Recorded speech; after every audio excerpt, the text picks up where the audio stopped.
Hi Pisces, this is Pisces Hub. Welcome to my channel. So for today's video, gagawa tayo ng daily reading for Pisces sa araw na ito. Okay, gamitin natin itong tarot cards and ang ating The Keeper, the fortune telling card. Alamin natin kung ano yung mga posibleng mangyari for Pisces sa araw na ito, mga gabay mensahe for Pisces sa araw na ito. Okay, so reminder lang po Pisces na ito ay general reading po. So, pwede pong mag-resonate, pwede pong hindi, okay? And ang mga gender na lalabas dito, feminine or masculine, ay pwede pong mag-resonate po sa lahat. Babae, lalaki, and LGBT man yung nanonood, okay? And ang ating daily reading Pisces ay always pong timeless. So, kahit anong araw, buwan o taon mo ito napanood, again, pag mag-resonate, take lang. Pag hindi, huwag pong ipilit, okay? So, shuffle muna natin itong cards natin ngayon. And, kung meron po ka naririnig ng mga background noises, Pisces, pasensya na po. And, salamat sa lahat po ng mga suporta niyo po sa ating channel. Sobra ko po yung na-appreciate lahat ng mga comments niyo po dyan sa araw-araw nating uploads, Pisces. Thank you so much po. Okay, so, ano po ang message po for Pisces sa araw na ito? Teka, ba't tama? Ayan. Ano po ang message po for Pisces sa araw na ito? Okay, so walang mag-flip.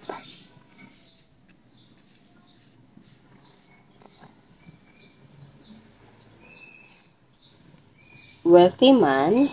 Okay, so pwedeng you're dealing with a masculine energy, Pisces, or pwedeng ikaw po si masculine energy. Journey.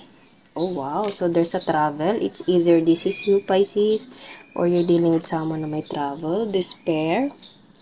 Bakit merong despair? Anong meron?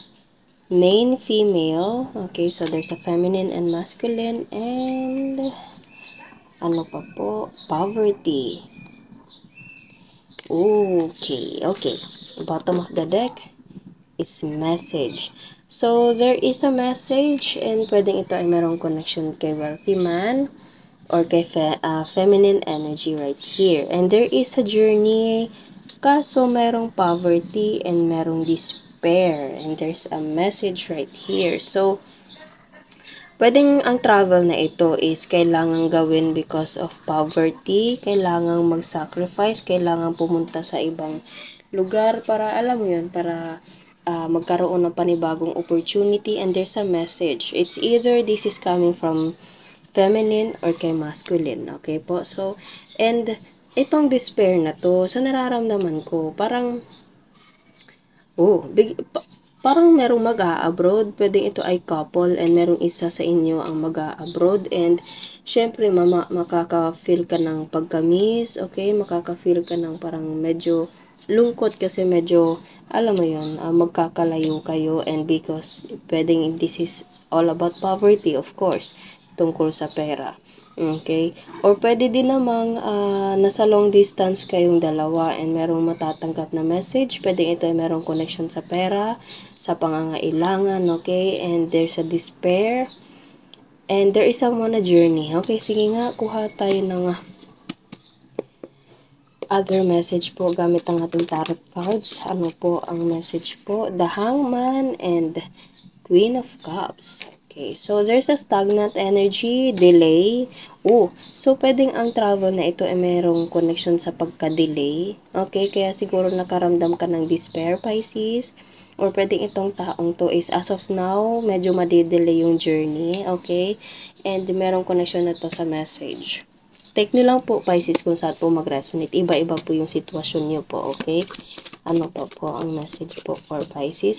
Sa nararamdaman ko, this is something like delay or stagnant, non-moving, waiting, pwede din, okay? Basta parang wala pang progress or parang medyo na-postpone ng saglit, okay? So, ano pa po ang message po for Pisces? Sa araw na ito, ano pa po? Message po for Pisces sa araw na ito, King of Wands. Okay, so meron tayo ditong Queen and King. So, pwedeng you're dealing, it's either this is you, feminine, or pwedeng this is you, a masculine po. Okay? So, ano ang meron sa dalawang energy na nandito? Oh my gosh! Five of Cups.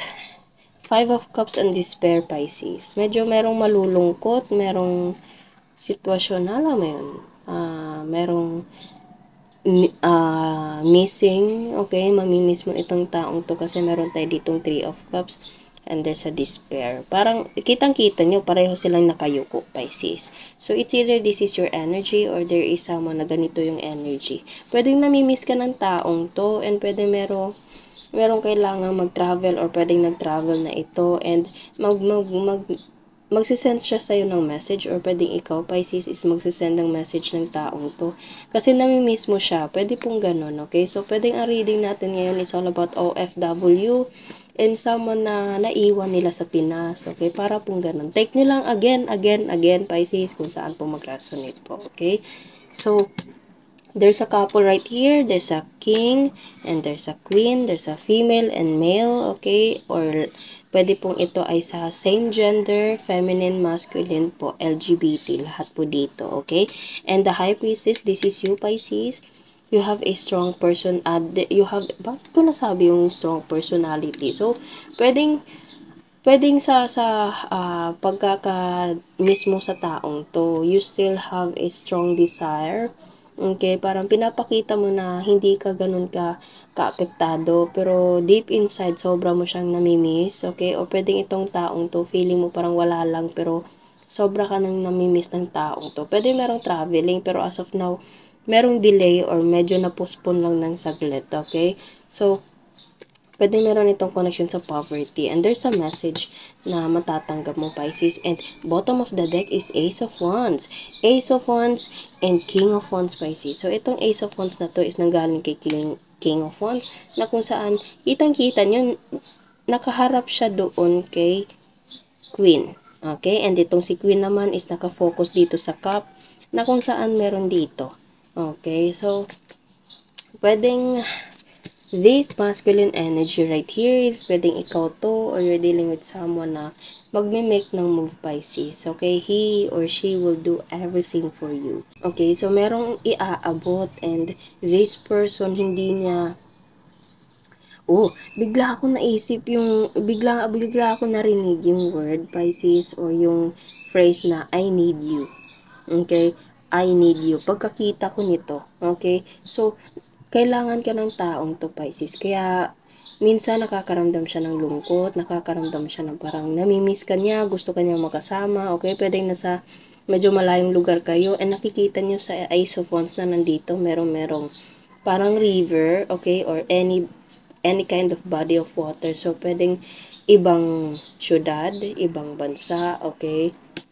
Na merong dagat, merong body of water na namamagitan sa inyong dalawa. Okay? So, there's a message. Pwedeng ito to. Ipaparamdam, sasabihin niya sa'yo na kailangan ka niya. And, pwede mararamdaman mo yung emotion niya, Pisces, na gusto ka niyang makasama. Okay? Ito yung nararamdaman niya, namimiss ka niya. Or pwedeng ikaw po yung ganitong energy. Okay? And, kung meron mang delay, it's okay lang po. Darating at darating ang panahon na magkikita at magkikita kayo. Okay? So, kung long distance man to or merong plano mag-travel, okay? Pwede pong ganito. So, huwag mag-alala kung merong delay, pero darating ang panahon in God's perfect time, magkakasama din kayo. Okay? So, yun lang po ang ating reading sa araw na ito, Pisces. Naway nagustuhan niyo po. Huwag niyo po sanang kalimutan. And also, before ko parang i-stop itong reading na ito, pilit ko siyang nakikita, okay? So, before ko siya, mag-outro ako, gusto kong sabihin, Pisces, na this person and you are so connected spiritually, emotionally, and physically. Okay? Yun, parang hindi ko siya pwedeng sabihin na tatapusin ko itong reading na ito without saying this, the High Priestess. Okay? Pilit niya akong binabagabag, okay, na sasabihin ko na you and this person is so connected, Pisces. So, wag mag-alala, darating ang panahon na magkakasama din kayong dalawa, okay? So, yun lang again, yun lang po ang ating reading sa araw na ito. Naway nagustuhan niyo po, wag niyo po sanang kalimutan na mag-like at mag-subscribe po sa ating channel. And click the bell button, Pisces, para ma-notify po kayo sa next videos na i-upload natin, okay? So, thank you, Pisces, and God bless!